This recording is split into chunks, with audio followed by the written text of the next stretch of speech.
Pernah kepikiran nggak sih, di dunia yang gila inovasi ini, gimana caranya produk yang biasa banget, kayak kaos kaki atau stapler, bisa jadi sebuah brand yang dikagumi banyak orang? Nah, hari ini kita akan bedah ide-ide keren dari bukunya Fabian Gerhalter, Bigger Than This. Buat nemuin jawabannya, oke, ini dia nih pertanyaan intinya. Gimana kalau produk kita itu ya gitu-gitu aja, membosankan? Ini masalah yang dihadapi banyak banget pengusaha loh. Kita kan nggak jualan mobil terbang atau aplikasi yang mengubah dunia. Kita jualan sesuatu yang jujur aja biasa aja. Ya, kita lagi ngomongin hal-hal kayak kaos kaki, stapler, jam tangan, bahkan ikan. Barang-barang sehari-hari yang sering disebut komoditas. Produk yang kelihatannya ya nggak punya cerita apa-apa, tapi apa bener gitu? Nah, ini yang membawa kita ke bagian pertama, teka-teki komoditas. Kita akan lihat tantangannya membangun merek di tengah lautan produk yang semuanya kelihatan sama.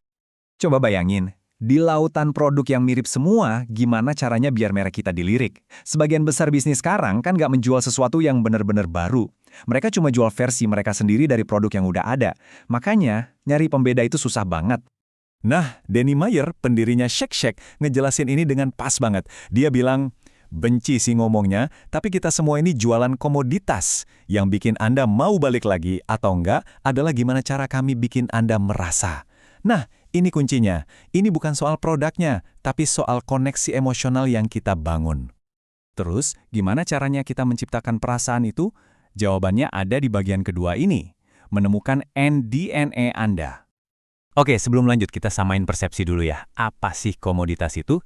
Gampangnya gini, komoditas itu barang dasar yang bisa ditukar sama barang sejenis lainnya. Intinya, nggak ada beda yang signifikan antara produk yang satu dengan yang lain. Nah, kalau di depan pelanggan kita cuma sodorin produk biasa aja, mereka pasti nanya di dalam hati. Terus, kenapa gue harus peduli? Ini pertanyaan yang wajib bisa dijawab sama setiap merek. Ini kaos kaki, terus? Ini stapler, terus kenapa? Jawaban dari pertanyaan terus itu adalah apa yang disebut ANDNA. Ini adalah cerita merek kamu yang menarik, meyakinkan, dan yang penting, jujur.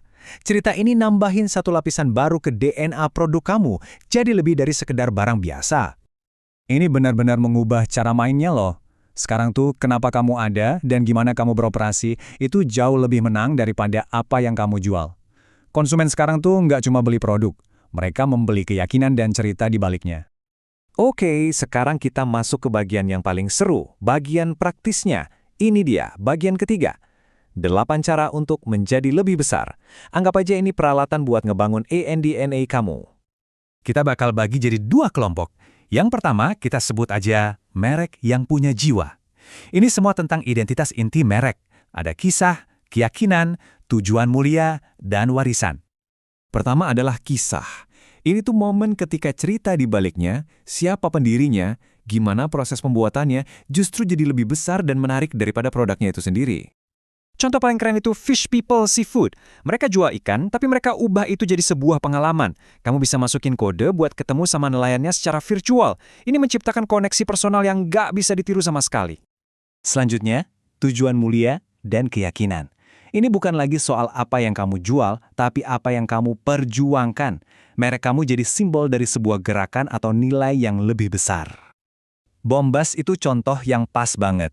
Mereka nggak cuma jualan kaos kaki, mereka jualan misi untuk bantu sesama. Jadi setiap pembelian itu rasanya punya makna lebih. Hal ini, kalau digabungin sama warisan atau cerita otentik di belakangnya, bisa ngebangun jiwa merek yang kuat banget. Oke, kelompok kedua adalah merek yang punya percikan. Ini tentang gimana merek kamu berinteraksi sama dunia luar, lewat kegembiraan, transparansi, solidaritas, dan individualitas. Pertama, kegembiraan. Ini soal menciptakan pengalaman-pengalaman kecil yang nggak terduga, detail-detail yang bikin pelanggan senyum-senyum sendiri. Coba deh, lihat Popin. Mereka berhasil bikin peralatan kantor yang super ngebosenin jadi sesuatu yang ceria. Stapler oranye mereka bukan lagi cuma alat, tapi jadi ekspresi individualitas di meja kerja kamu. Berikutnya, transparansi. Ini soal membangun kepercayaan dengan cara jujur, sejujur-jujurnya. Nggak ada yang ditutup-tutupin, dari biaya produksi sampai prosesnya. Everlane jagonya soal ini. Dengan buka-bukaan soal rincian biaya, mereka menciptakan rasa solidaritas. Pelanggan jadi ngerasa bagian dari komunitas yang cerdas dan sadar yang berdiri bareng sama mereknya. Jadi, ini dia 8 senjata kita. Di tim merek yang punya jiwa, ada kisah, keyakinan, tujuan mulia dan warisan. Terus di tim merek yang punya percikan, ada kegembiraan, transparansi, solidaritas, dan individualitas. Nah, ini membawa kita ke bagian terakhir dan yang paling penting. Apa cerita lebih besar punya Anda? Sekarang waktunya kita terapkan semua ini. Kamu bisa langsung coba latihan simpel ini. Bikin pernyataan posisi merek kamu dalam 3 langkah. Pertama, tentuin siapa audiens kamu. Kedua, apa kategori dan manfaat produkmu. Dan yang paling krusial, langkah ketiga, tentukan karenanya kamu. Inilah alasan kenapa pelanggan harus percaya sama kamu. Inilah jantung dari AND, DNA kamu. Jadi, kita tutup dengan satu pertanyaan buat kamu renungin. Apa sih yang lebih besar dari sekedar produk kamu? Kalau kamu bisa temukan jawaban itu, kamu udah nemuin kunci untuk mengubah produk biasa jadi merek yang luar biasa.